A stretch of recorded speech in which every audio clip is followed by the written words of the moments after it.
what do you think you're doing? Slide, slide, slide. I can't find those slides. They would start hiding now. Why don't you try your case? You put them in there 10 minutes ago. Look, this is no time for jokes.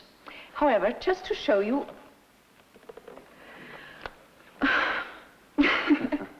I'm sorry, Frank. It's a conference, jitters. You sure you got your speech?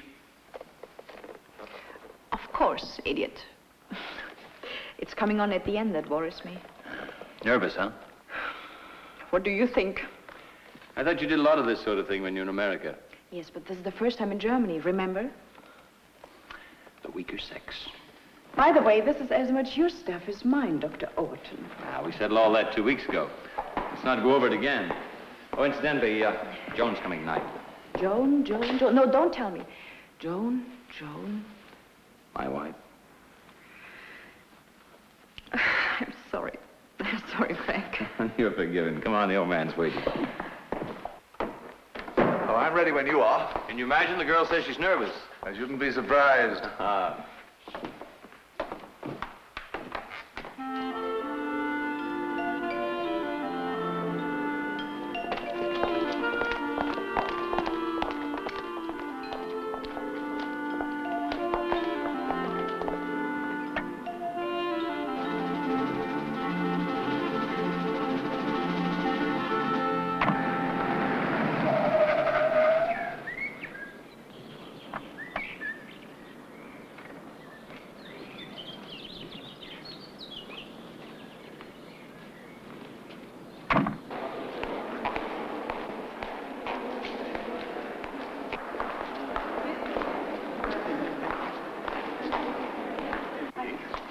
Well, I'll be here for the next 6 weeks. I don't think you'll ever make that after. I will be. Well, there's the great man himself.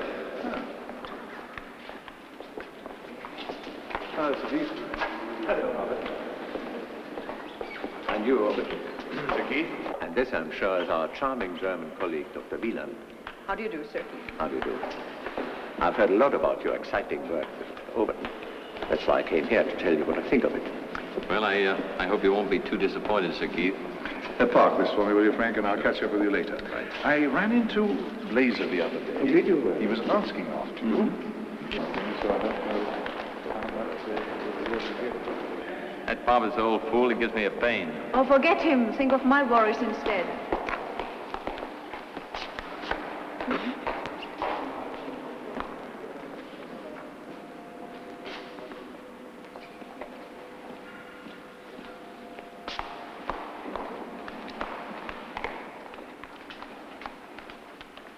Rats were placed in a cold environment and made to rebreathe their expired air in a closed vessel, so that the proportion of oxygen decreased and that of carbon dioxide increased. Right in front, where it's low. Naturally, the body temperature fell to minus 70 degrees centigrade. As you might well suppose, the overall effect of this... Join us at the same time next week for Joan Overton's next interesting talk on current fashion.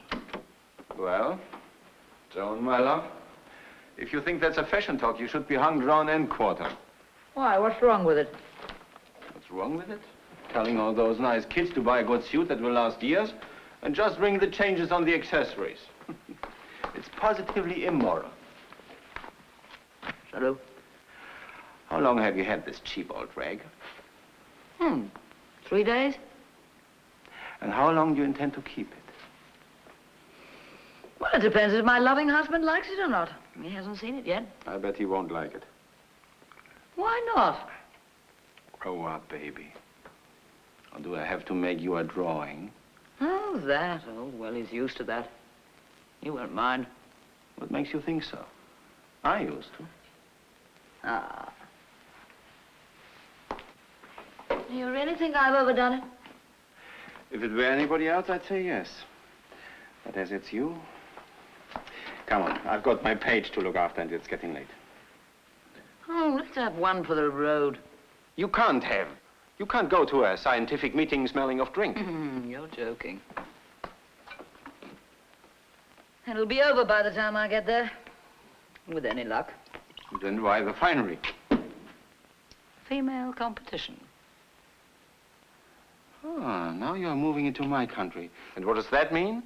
Helen Beeland, Helen Wieland. Who's she?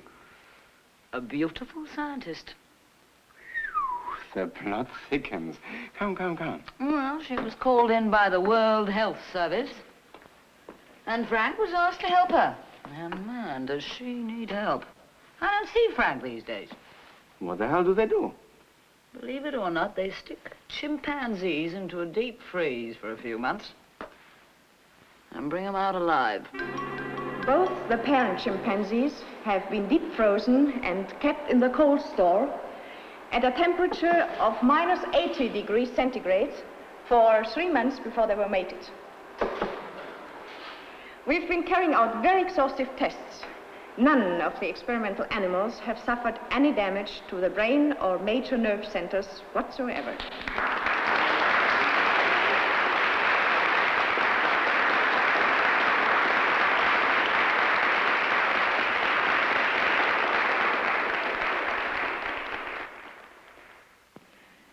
In conclusion, the great problem until now of all low-temperature work with large animals has been how to stop the heart and then freeze the blood quick enough to prevent brain damage from oxygen starvation. Happily, Dr. Frank Overton's thermal control panel has solved this difficulty. But now we find ourselves face to face with a very intriguing question. Where next? I'm afraid I shall have to ask Dr. Overton to deal with that part of the discussion. Thank you very much for your attention.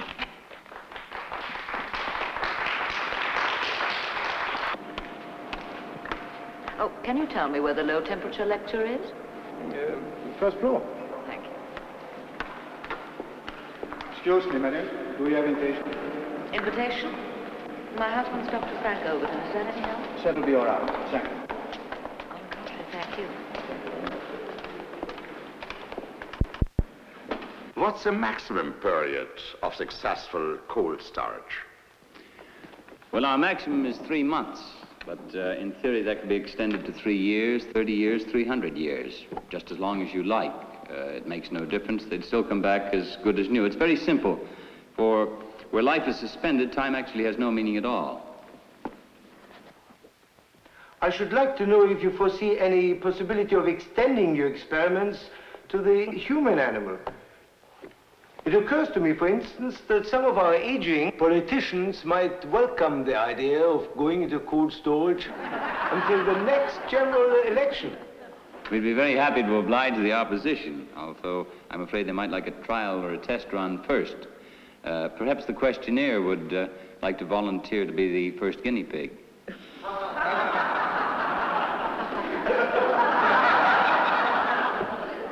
I must have notice of that question, but seriously, I take it that you are still a long way from human deep freeze. Oh, no, sir. You go ahead. I'll handle the brick bats. Well, the question is, are we still a long way from human deep freeze? The answer is no. We are right on the doorstep. Dr. Overton and I are convinced that we could take a suitable human being, freeze him, and revive him with all his faculties intact. All we want is a chance to show we can do it. How come you suppose there's no brain damage? We haven't any problem with the chimps. But you can't compare a man who's...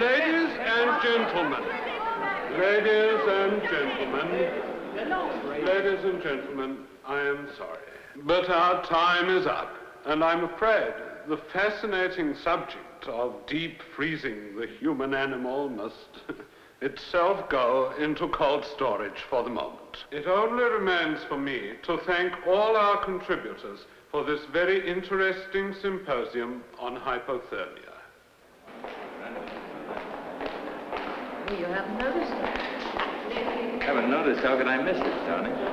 You get your drink. I'll have a scotch. You mean a sherry? Oh, Frank, do come and help. My voice is giving out. Very nice to see you again. Goodbye.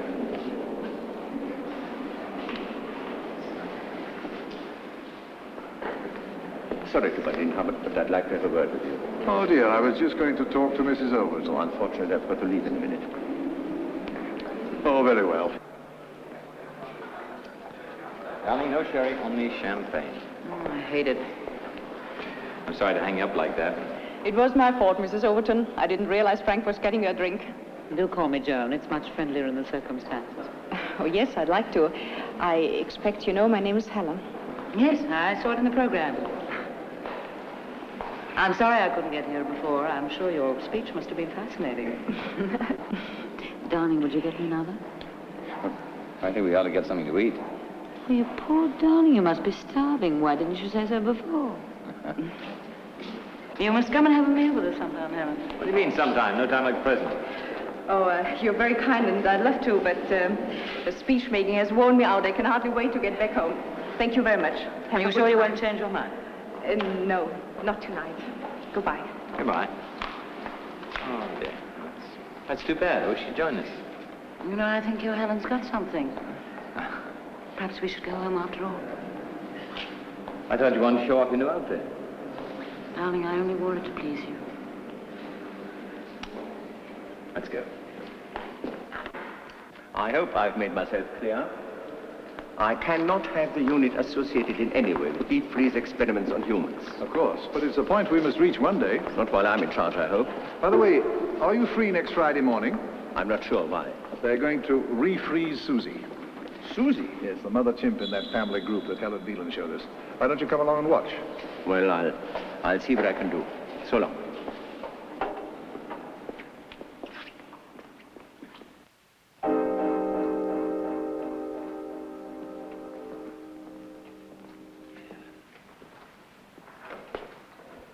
What temperature is she now? -10. Oh. She doesn't look frozen to me. Stupid old fool. And don't forget she's absorbed about a gallon of glycerol. That's why she hasn't iced up yet. Martin, did you put a new cylinder in? Yes, sir. Ordered on the telephone, long distance. All right, thanks, Martin. You manage, Helen? Yes, of course.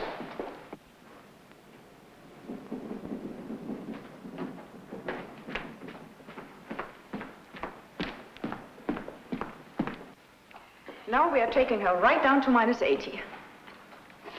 Is that carbon dioxide? Yes, we freeze it around her. What's the point? Why not pack her in dry ice straight away? First thought, yes. But on second thoughts, no. You see, Sir Keith, the body surface would cool much quicker than the interior if we did that. Now, this way, all the body processes are arrested simultaneously. Then she'll stay sweet and sound until we wake her up. I see. Are you ready, Martin? Yes, sir. All right, let's go.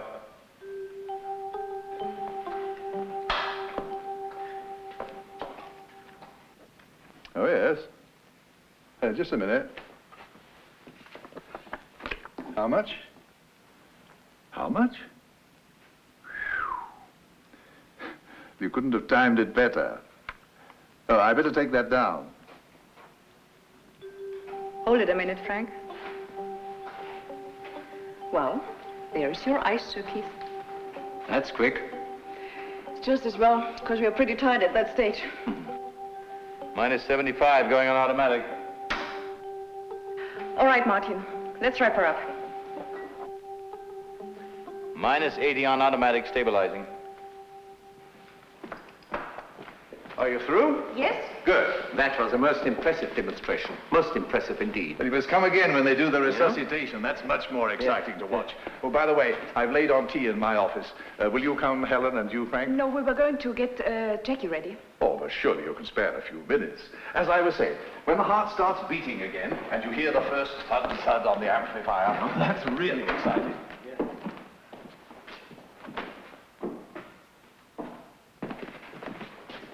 Ah, as the tea doesn't seem to have turned up, while I read you a message I've just received by telephone, perhaps you'd like to drink a glass of champagne in honor of the winners of the Alexis Carrel Award.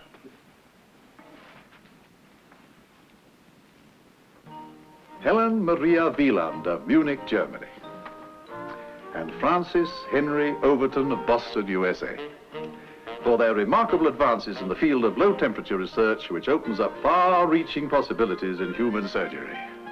Carol, That's almost on par with the Nobel Prize. Certainly in terms of cash. They'll get $25,000 each. 20. Frank.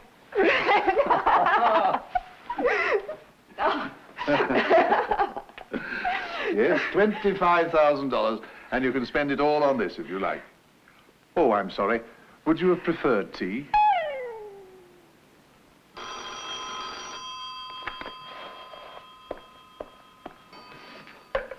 $12,4596? Frank! Hi, darling. Just wanted to check and see if you were there. I'll be along shortly. I don't believe it. You're not ill, are you? Well, it depends on how you look at it. Sit tight. I'll be there in a few minutes. Great. Bye. What's all that about? Put your skates on. Frank's coming home. What's going on? Half-term? Parents' Day? Archbishop Street? Cut the wise talk and go, man. Just go, huh? Are you trying to get rid of me? Oh, no. What do you think?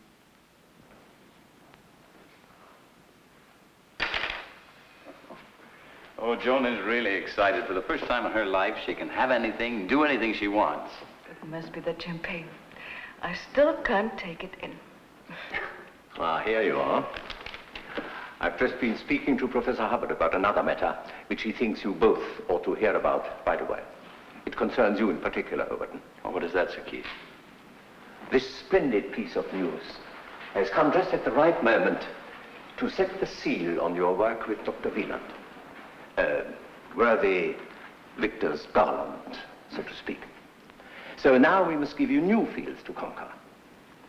Professor Bradshaw wants you to take over the remote control sampler for their radiation investigation. Oh, Sir Keith, we just barely scratched the surface of this low-temperature project. Precisely. The pioneer work's finished. It's time for the big battalions now to step in. You may be right, but you still need us.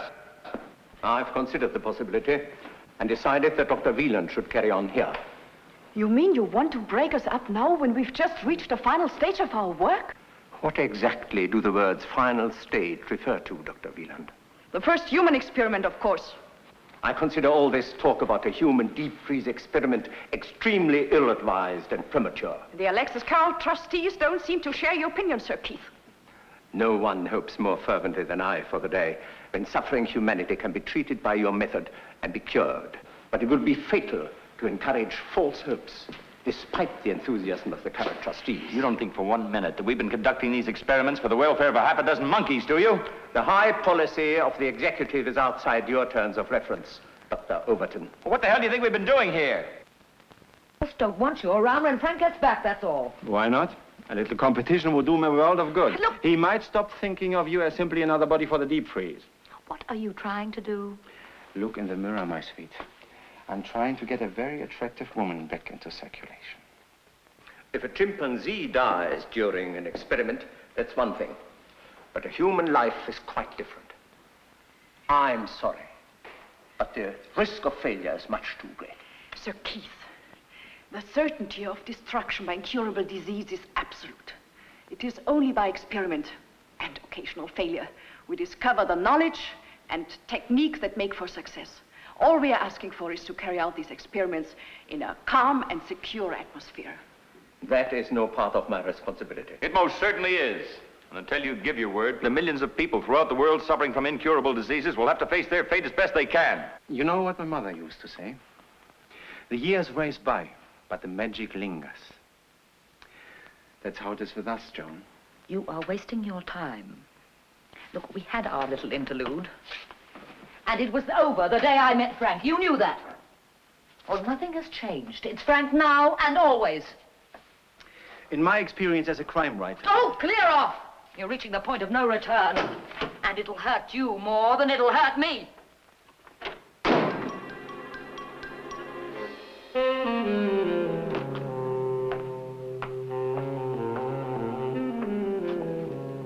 I think that young woman is most persuasive. Possibly because her fiancé died of cancer. Ah, that accounts for it. I think if I knew I had only a few weeks to live, I'd volunteer for her. By the way, Hubbard, I think you ought to step in. Huh? You must tell them that human experiments are out. They'll take it better from you. In the meantime, of course, I shall consult various authorities. Well, I must be going now. You mean you'll sit on the fence, and if someone makes a fuss later, I shall take the rap? My dear Hubbard, I had no such thought in mind. Well, put your veto in writing for the record, and if you do that, I'll pass it on.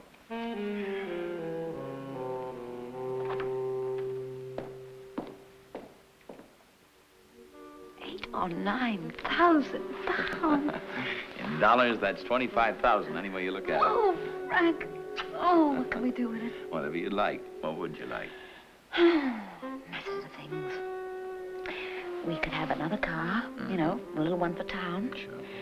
And then we could have a fabulous holiday. And we could have a little period cottage for the weekends. You know, it's something I've been thinking about. Not the weekends, but a place in the country. You know, long walks and fresh air. I could commute. Give me a chance to catch up on my reading. Yeah. What about my job? Listen, what about your job? Don't you think it's about time you were quitting it? Oh, yeah, but... Joan, all the money you make, it either goes in taxes or you spend it on clothes. I don't know. We've been married 5 years. I'd like to start thinking about having kids. Kids? Well, yeah. You want a family, don't you? Oh, sure, but... Good, that's settled then. Yeah, let's celebrate that. When do we start? Start what? Why, looking for the house. On weekends, it'll be fun driving around. And when we find what we want, I start raising the family. Is that it? The better as far as I'm concerned. That's up to you. Mm-hmm. And when does Helen Wieland leave for Munich? Oh, I don't know. You don't have to look so upset about it, Frank. Upset? What has Helen Wieland got to do with our having a family? Look, if you think I'm going to lose my looks and my figure, retire to this grand house in the country, take long walks and plenty of fresh air while you catch up on your reading, with that woman around, you're crazy. Look, you're not serious. You can't be jealous of Helen. No more than you are of Tony. Look, you can call it intelligent anticipation. You may not be in love with her, but she certainly is in love with you. Let me set you straight about something. Helen and I work together. We work together harmoniously, but it begins and ends with our work. What do you think we are, a couple of newspaper people? Touché. But you're human, and so is she. And you're out of your mind. Am I? Well, I watched her at that lecture hall. Why don't you knock it off? Just knock it off! Now that you mention it, yes, she is attractive, and she's human also. Where are you going? I'm working tonight. Oh, another experiment, huh? All night. Oh, yes, every night. Oh!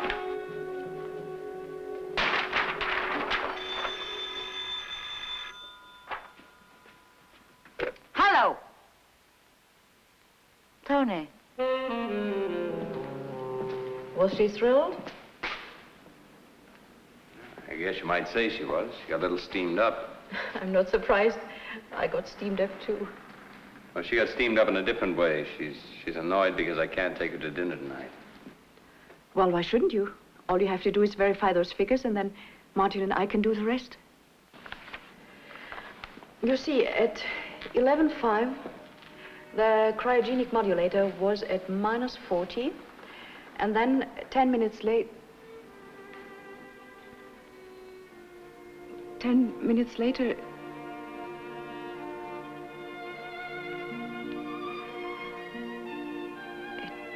It would be better if you went home. You want me to? Yes.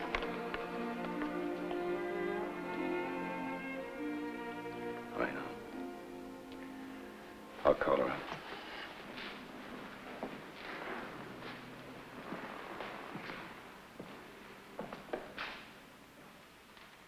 I better see what Martin's up to.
crowd sees me a-dancing, carefree and romancing, happy with my someone new. I'm laughing on the outside, crying on the inside, for I'm still in love with you. They see me night and daytime, having such a gay time. They don't know what I go through. I'm laughing Having fun? on the outside. Fun? I've had such fun in years, Tony boy. Just like the old days. So there's something to be said for this monkey business, after all. Monkeys? Oh, monkeys. To hell with monkeys for tonight. Yes, to us. To us. Wait up. A bottle of Wörthke Cold, please. 1951. Very well, sir. 1951. Remember? Ever since our breakup, make believe is all I do. I'm laughing. Funny little bar in Cannes. You were bewitching that night. You ordered a bottle of vintage champagne and you couldn't afford to pay the bill. Lucky I had my new gold wristwatch. Sure was. To the night, which was never to end.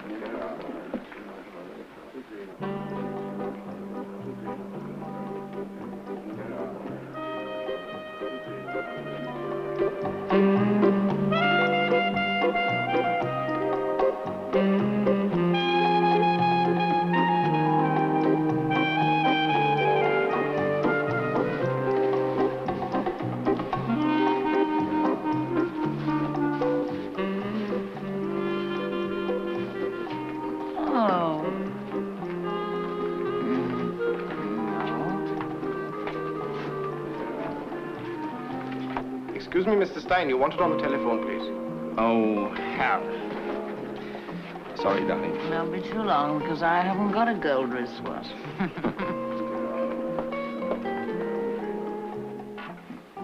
Stein here.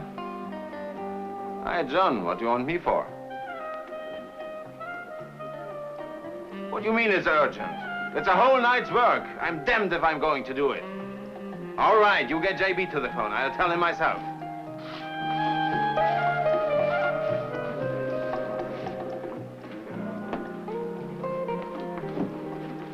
Hi.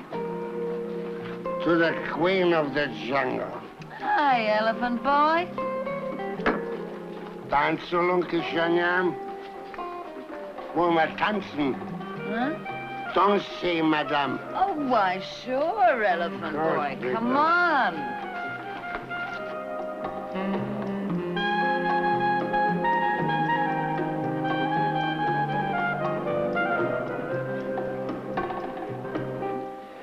But look here, JB.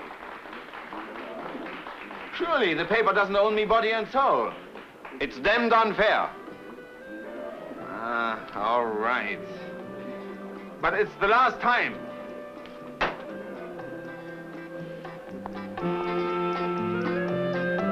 Tony, where have you been? Look, Joan, I've got to go. Oh, but I was just beginning to enjoy myself. I've got to write an article for tomorrow's copy. Put it on the stage, Charlie. Come on. Oh, but it's early. What time is it?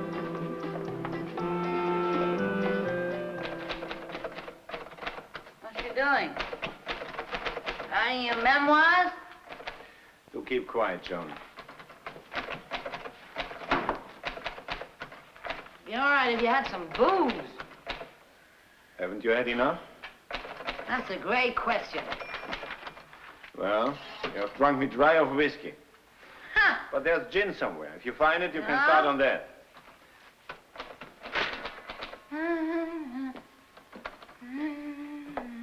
But don't blame me for your head in the morning. It's empty. That's empty.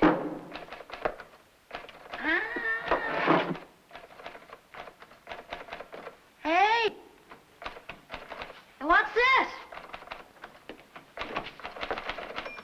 Huh? Put that thing down. Which thing? The gun. And always remember the old saying. Never, not even in fun, point the gun at anyone. It's a damn stupid thing to do. All right, don't blow your top. What you keep it for, anyway? It's a souvenir I got of a little crook. I whitewashed him in a very dirty story. Tony, listen, when you finish writing your love letter, could we go to that little jungle place again? Because I liked it there. Turn in this story, puppet. It will be daybreak. Oh, don't be a spoiled sport, Tony. You said we were having fun. Look, you said it was just like the old days, remember? Why don't you go home? And as you have decided to wander about, all right, do that. Go back to your jungle. I'm going to work in peace. Good night. Jump in the lake.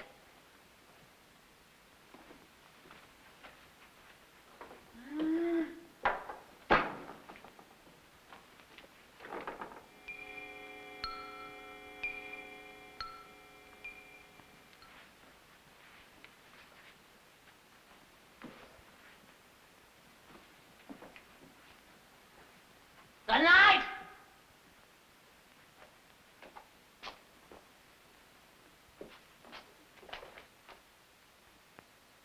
Don't worry about it. Even if Sir Keith does put his veto in writing, I shall bring the matter up again at the Scientific Council. Thank you. I've already told Frank.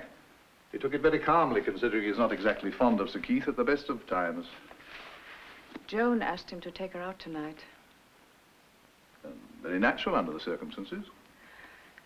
Yes, I mean, I think they must have had a pretty bad row. In fact, I know they did. Well, that's their business, isn't it? Oh, yes, of course. It's just I'm sorry it happened, that's all. Helen, has it occurred to you that Frank's wife may feel rather shut out? I don't see why. Ours has just been a happy working relationship. I know. But it's not always easy to keep it that way. Good night. I certainly asked for it, but I'm sorry you had to say it. It was necessary. You see, I've been very careful. Mm-hmm. Huh? There you are. I suppose I'm the last person you want to see. Well, the same goes for me. I've got something to tell you. Most important, Martin, would you tell Dr. Overton his wife is here? Huh. Come on, I don't want to see him. No. I want to see her. As a matter of fact, you can go too. Oh, it's full of people like you. But you're wasting your time. Because you're not going to get the better of me. Oh, no. You're going to get more than you bargained for. What the heck? Helen, you'd better go. No, no. What's going on here? Come on, John, let's go home. No. Come on, No! let's No! Let me go! I want to see her!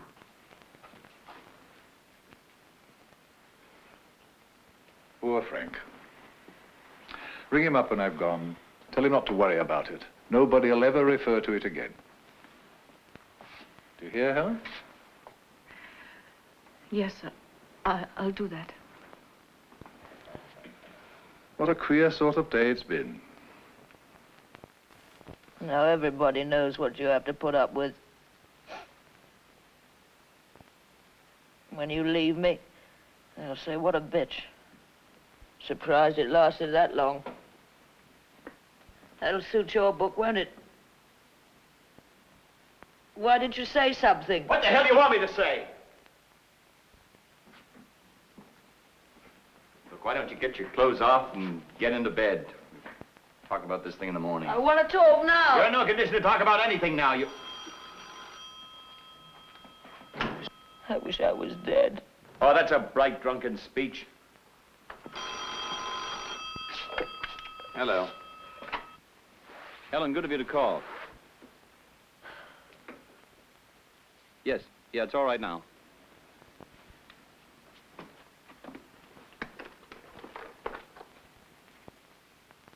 Professor Hubbard asked me to let you know. Oh, that was nice of him, Helen. Thank you.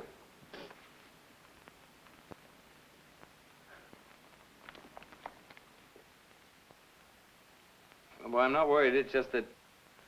Thank God he didn't see this. Hold on, will you?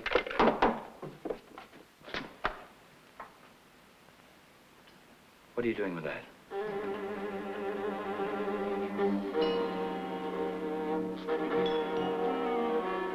Give me the gun. Don't. Give me the gun, Joe.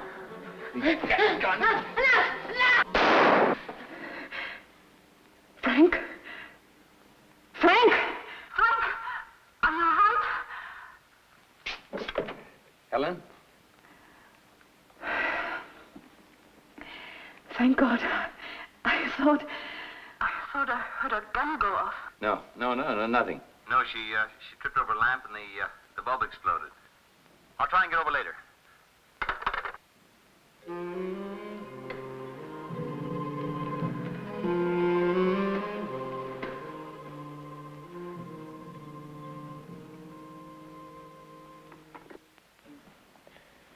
It's terrible. I thought I'd killed you. That wasn't very bright of me, but I thought you were going to do something stupid. I only tried to hide it. I didn't want you to see it. Where'd you get the gun, John? Tony's. I took it. They didn't know. How long have you had it? Tonight I went round to his place after we had our quarrel. You mean you had this thing when you came to the lab tonight? But I only meant to frighten her. I was mad. I was all mixed up. It just must have been the scotch. You brought this thing along to frighten Helen? Look, I swear to you, I didn't take it out of the bag. She didn't see, honestly. Didn't you know the gun was loaded? Don't look at me like Answer me, did you know it was loaded? I only said it was empty. It wasn't his fault, Frank. Let me give it to him back. Please, Frank, please! You've got to believe me. I swear to you, I didn't know it was loaded. Frank, I was so unhappy. I wanted her to know, to see what she was doing to me. Frank, I've tried. For weeks and weeks, I felt you going further and further away from me. I didn't want to do. I know she's the kind of woman you ought to have married. But I couldn't let you go. I love you too much. I just felt tonight if I didn't have a show down, I'd go out of my mind.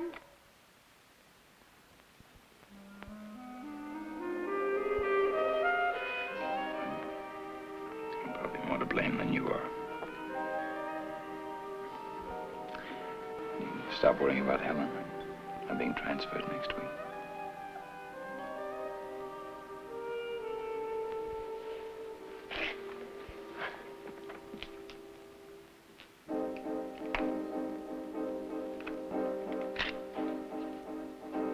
Well, it's empty now.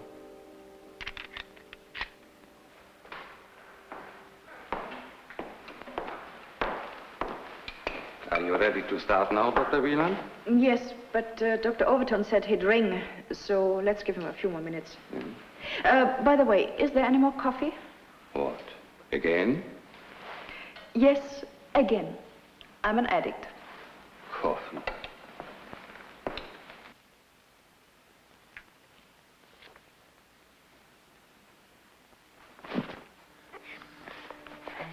Thought you'd gone to bed. Yeah, I'm going in a minute, but I wanted to talk to you. Go ahead.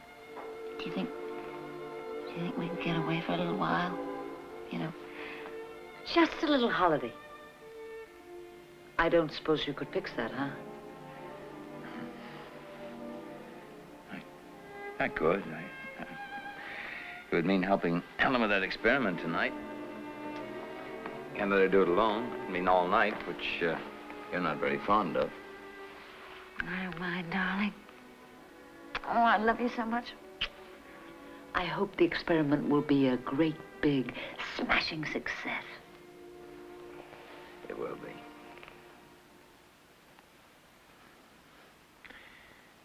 It better be.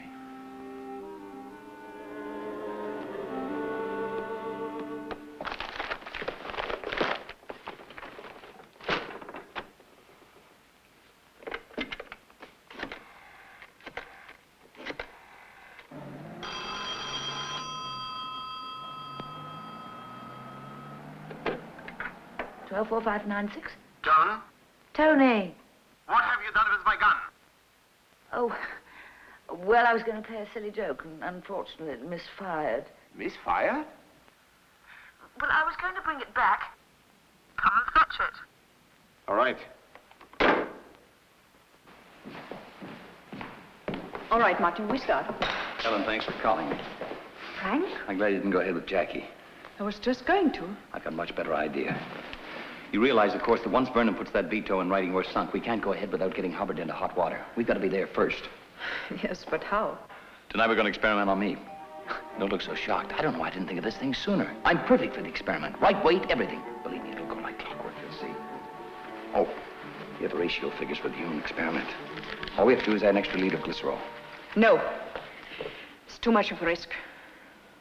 What do you mean too much of a risk? There is no risk. We've been saying there's no risk. I know, but it's different when you're faced with it. I mean, we could be wrong. Will the human heart stand it? And what about brain damage from oxygen starvation? And what about your wife? I'm doing this for Joan, too. No, Frank. No, I won't do it. I can't. Not with you. I'd be too scared of something going wrong. Unless, of course, that's what you want. You're outnumbering yourself. Helen, do you realize what this means if this experiment is successful? And it's bound to be successful. It opens up unlimited possibilities for the world of surgery. And think of future generations, Helen. It'll free them of malignant disease. Look, it's something we've discussed 1,000 times back and forth. It's something we're agreed upon. It's something you do yourself. Well, isn't it? Answer me. All right. You win. Naturally. Martin. We're going to conduct our first human experiment tonight. You're going to be a part of it. Oh, you don't expect me to? No. It's on me. It's on me.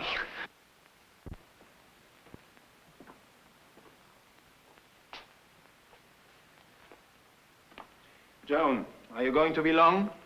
Coming right away.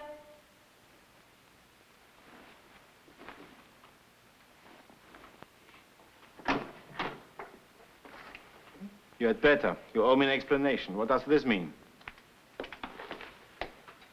Oh, I haven't seen that. Well, it just went off. Come, don't worry. Have a drink. All right, I need it. And put that gun down. Oh, that's all right. Don't worry. It isn't loaded. Frank made sure of that. This is no laughing matter. If there had been an accident, I might have landed in jail. What, with your uncle a police vice president? More than ever.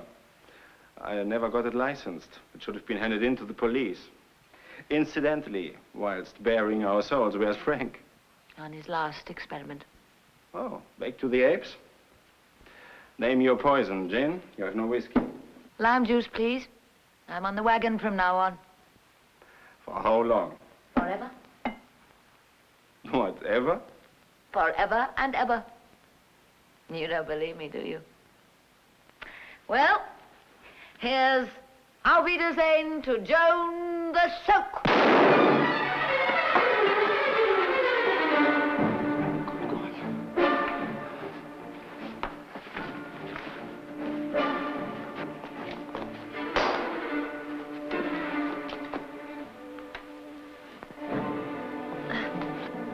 Don't move. I'll phone for an ambulance. You'll be all right. Don't worry. Don't. Oh, wait. Tony. Don't. I'm here, John. Why did Frank say it was empty? Why? It's an automatic. So, when he thought it was empty, the last bullet was in the muzzle. I should have checked it. Oh, my fault. What do you mean? Frank didn't know. Oh, you mean Frank doesn't know it was my gun?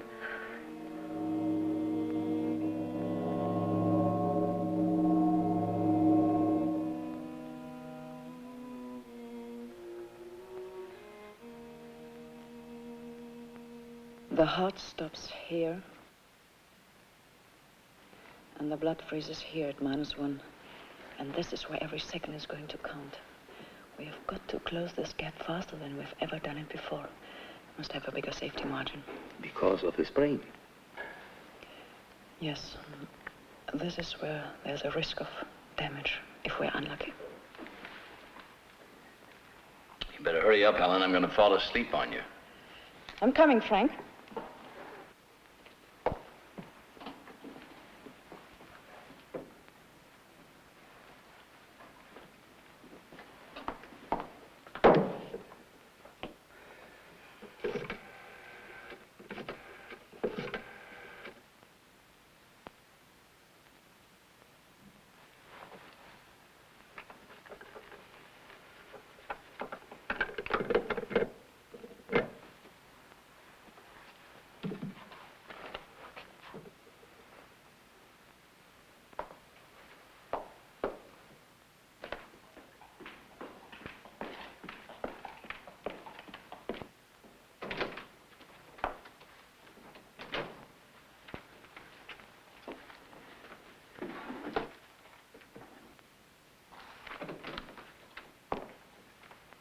Yes, Martin? How shall I enter this, Dr. Wieland? What was our last serial number? X700. Well then, experiment X701. Human.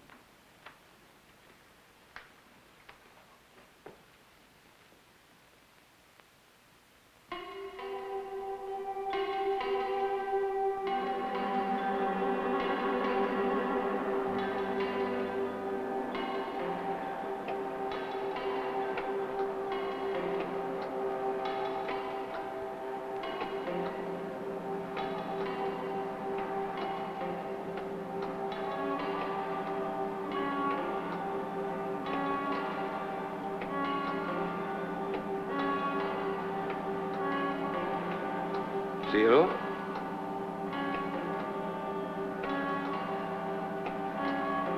-1.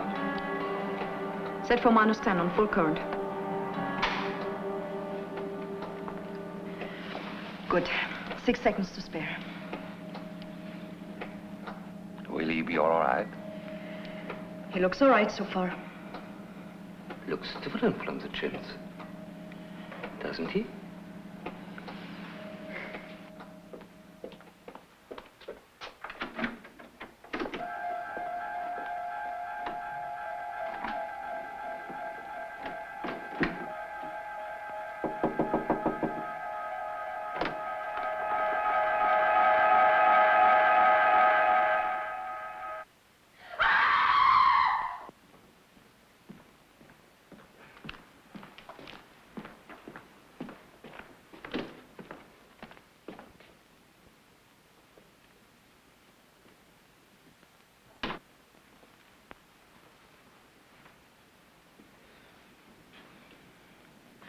Don't I'm get up. sorry.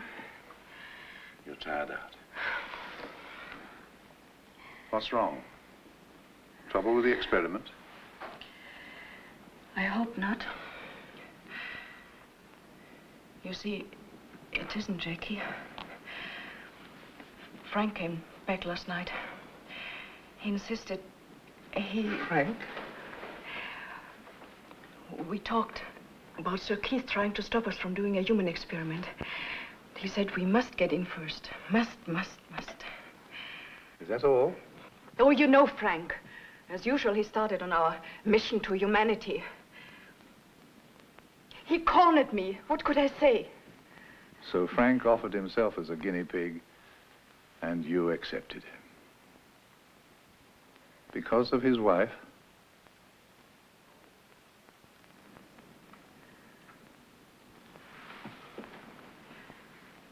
What's she got to do with it? Does his wife know? Or when are you going to bring him back? Tonight, Martin will come at 7 o'clock. Yes. But what does he want? Oh, I see. Oh, and send him in. There's a man from the police. He wants to see Frank. He can't, can he? Any idea what he wants? No. No. Oh, well, then you better go home. I'll talk to Oh, him. no, please let me stay. Why don't you tell me?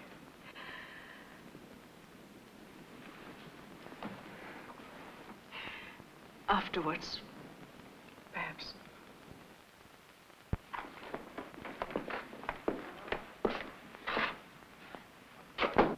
Come in.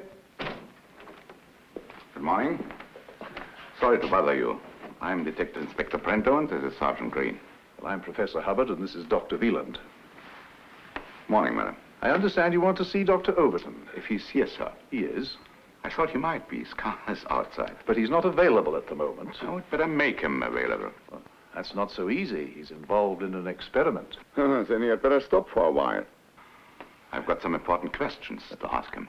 I'm afraid he's unconscious. Perhaps you better tell me what you want him for. At this stage, that's none of your business, sir. Then you better make it my business, Inspector.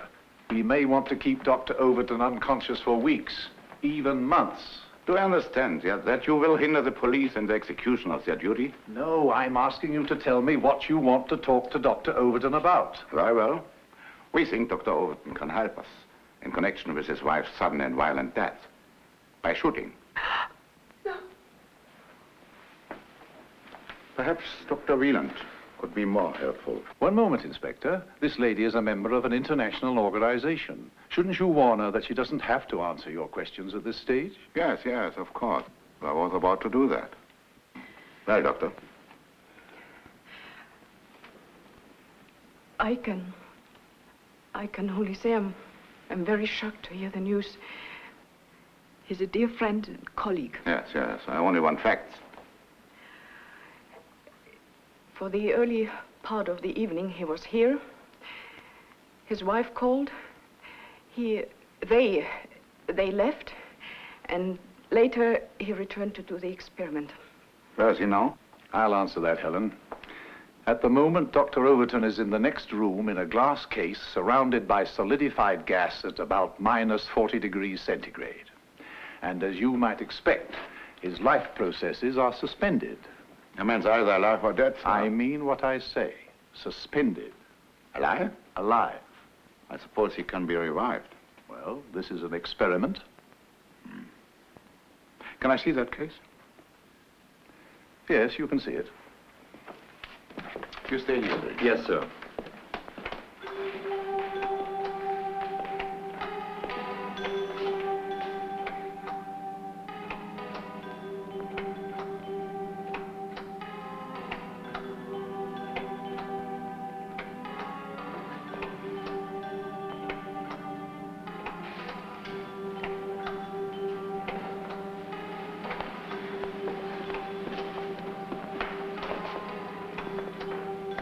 Are you prepared to swear he's inside? Yes, And alive? I hope so. I can't raise the dead. It would be very awkward if he passed on. What you have told me is contrary to human experience.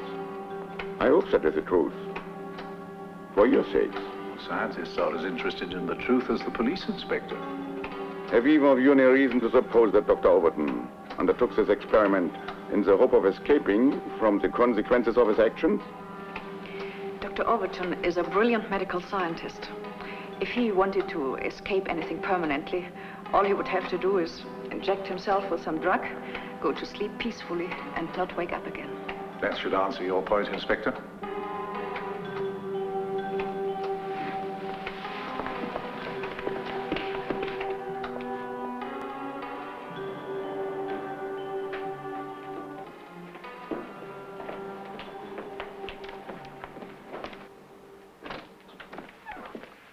I want Dr. Overton revived as soon as possible.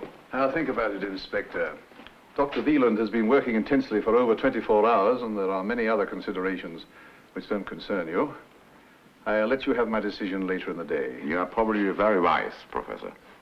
The human mind plays funny tricks when suffering from lack of sleep.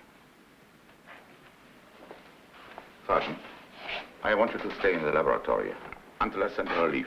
Sir.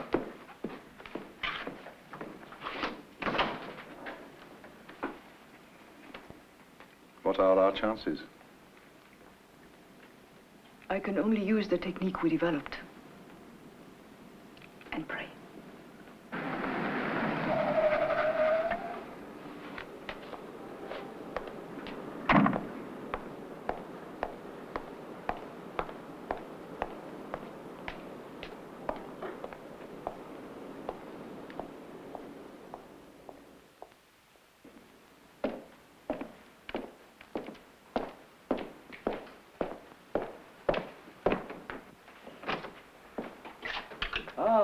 So your secretary did manage to get hold of you. He did indeed. I've been traveling the whole day. I thought you wouldn't want to miss the fun. I'm certainly relieved to see that the whole place isn't swarming with reporters. No, because we've persuaded the police to let us finish the resuscitation in peace. In peace? But don't you realize the full implications of this business? We don't know the facts yet. The facts are obvious. Overton shot his wife, returned to the laboratory, and with Fräulein Wieland's willing connivance embarked upon this experiment, either as a red herring or a wild act of penance. The police haven't ruled out suicide. Merely because the wound could have been self-inflicted. But how could a dying woman dispose of a weapon? And why on earth should she? So the gun wasn't found? If the experiment fails, as I've no doubt it will, and Overton escapes justice, the whole affair will become a public scandal. We shall all be involved. Fräulein Wieland will no doubt be charged with being an accessory after the fact. Your control of your staff will be severely criticized. Not to say anything about my own authority. Oh, I'm sure you'll come out all right. I intend to, in the interests of the organization. Well, are you going to stay and watch? Naturally. Do you know Karl Merkheimer, the pathologist? He's here. Karl Merkheimer? Here? The police wanted an independent medical observer. Why? To make sure that Helen does everything she can to bring Frank back alive, I imagine. Karl Merkheimer, of all people. Oh, he's quite a nice chap. I don't care what he's like. Every Tom, Dick, and Harry in this country knows his name and connects it with sensational criminal trials. This is getting worse and worse. Things should start happening pretty fast now. How soon can you tell if his brain is undamaged? He'll be able to talk for a minute or two, and then he'll slip back into a sort of coma. A coma. And how do you deal with that? By stimulating the heart. A wee bit tricky, that. Judging how much you give him is a difficulty, I would imagine. Yes, I have to be careful not to overstimulate, or he might die of shock. Would you say, then, that the final stage is the most critical? In this case, yes.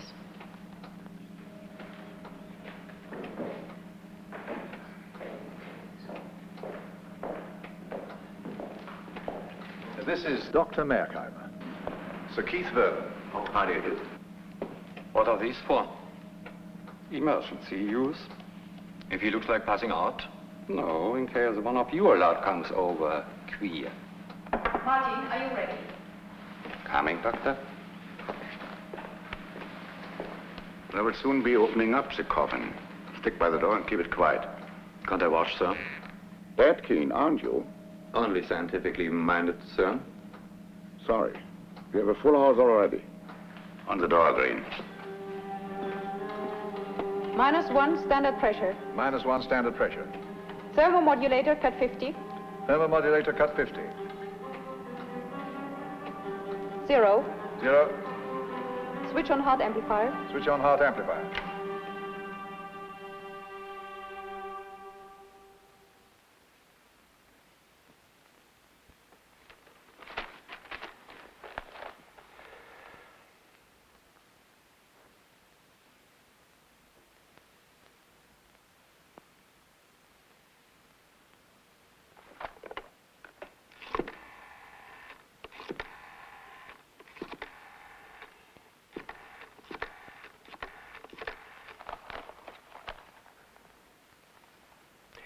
Give me the police vice president, please. 18, 18, 19, 19. cut dial generator. Cut diathermal generator. Now.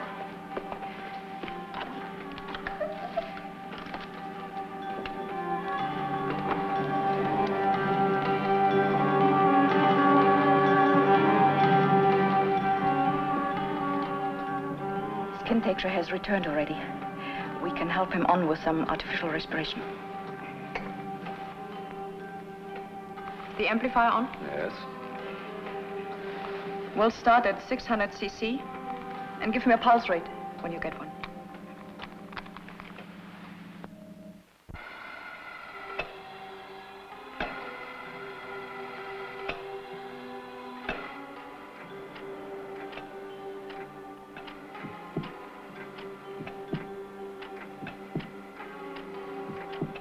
Pulse rate 40, rising.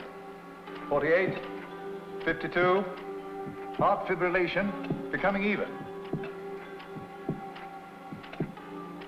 He's on the verge of consciousness now. We should know in a few moments whether he's normal. When I put him under, I asked him to stop counting at 12. If his brain is undamaged, it should pick up his last memory pattern, and he'll go on counting where he left off.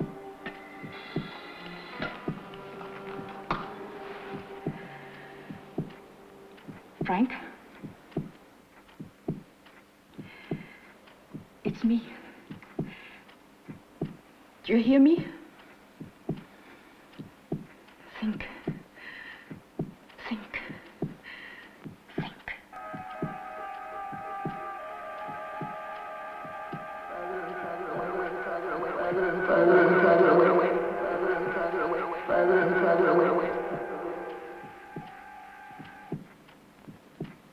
Joan.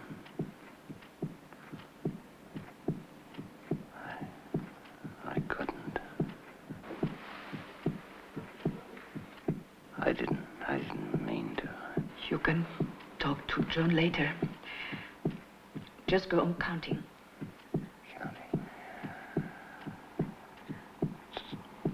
12, 13, 14, 15. That was wonderful, Frank. Thank you. That's all you have to do.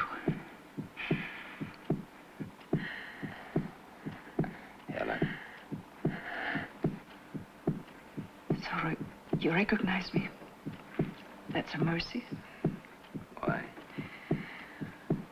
Didn't you want me to?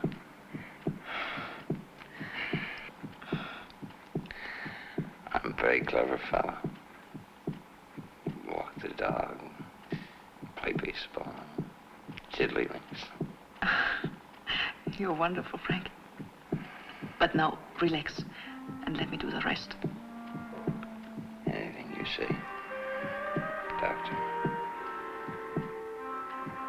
Pulse rate 58, blood pressure 90 to 70, falling. Electros. Electrode. Gloves.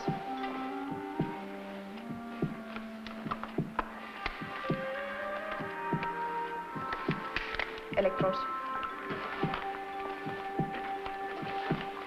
We'll start at 250, time check every 30 seconds. Start at 250. Time check every 30 seconds.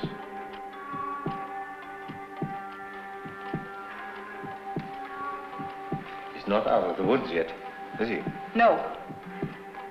Not yet. 4 minutes at 4:30, pulse 62. Step up complex C to 500. Step up complex C to 500.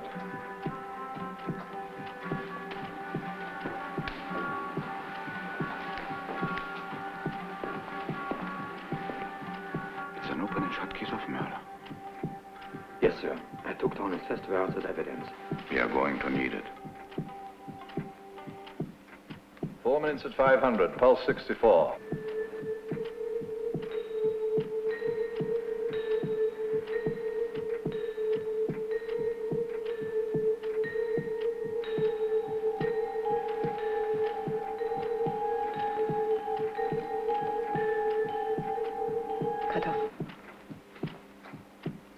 instructions?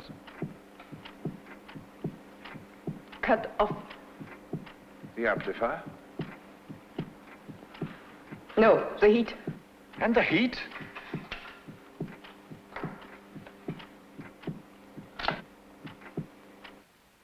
You are not making this up? Tony. I wish to God I was. So do I. How could that happen? Well, it's an automatic, as you see. So when Overton checked the magazine clip, the last bullet was in the muzzle. It's an easy mistake. Well, there's nothing we can do until Prento tells us that Overton is out of danger. Out of danger? Yes, he was the subject of the experiment. Come on, Uncle.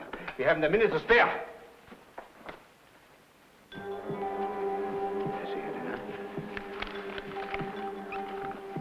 Yes, I'm not prepared to risk any more injection.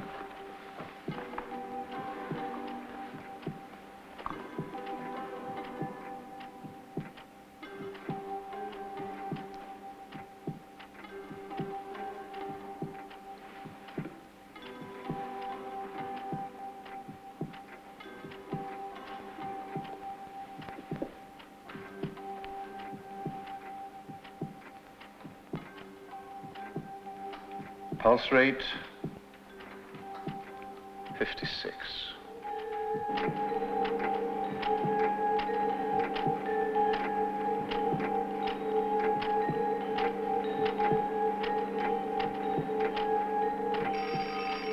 Stop that phone, Green. Hello? Will you ring off, please? Who did you say, sir? Could I ask him to ring you back, sir? Stop that chattering. Get off that phone. I'm sorry, sir, but it's a bad moment. Marty.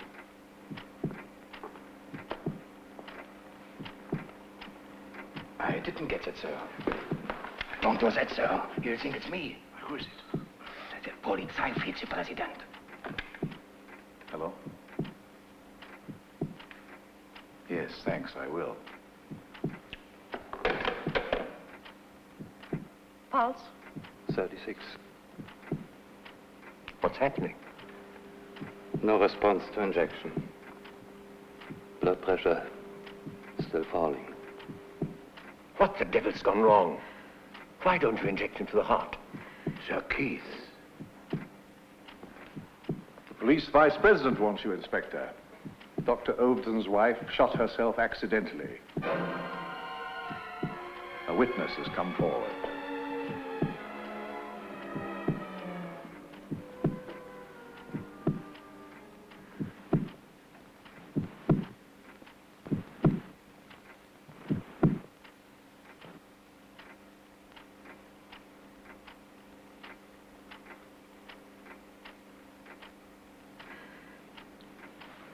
Keep them on. No matter what happens. You'll need gloves. I'm going to jump the judge up and down.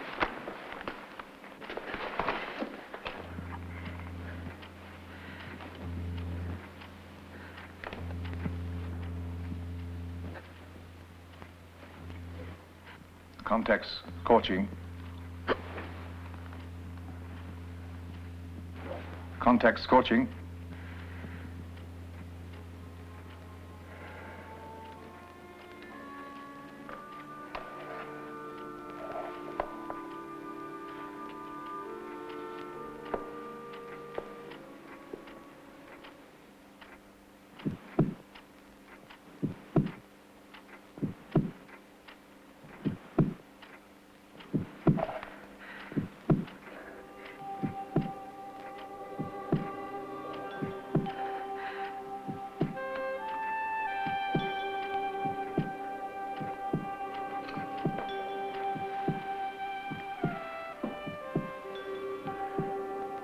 Frank?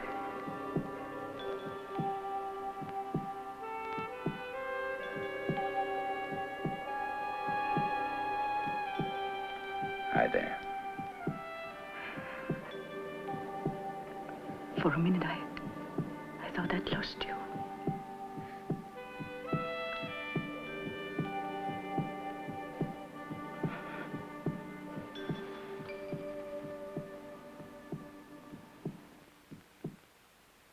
1 year ago, those of us who knew Dr. Overton well never doubted for a moment that his motives in volunteering for this remarkable experiment were purely scientific.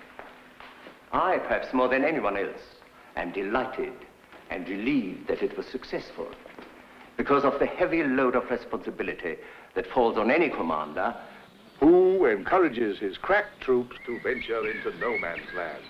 But it was a responsibility I was glad to take, etc., etc. That old fakey didn't say that a year ago. Then good luck to him. Life would be a lot duller without the Sir Keiths of this world.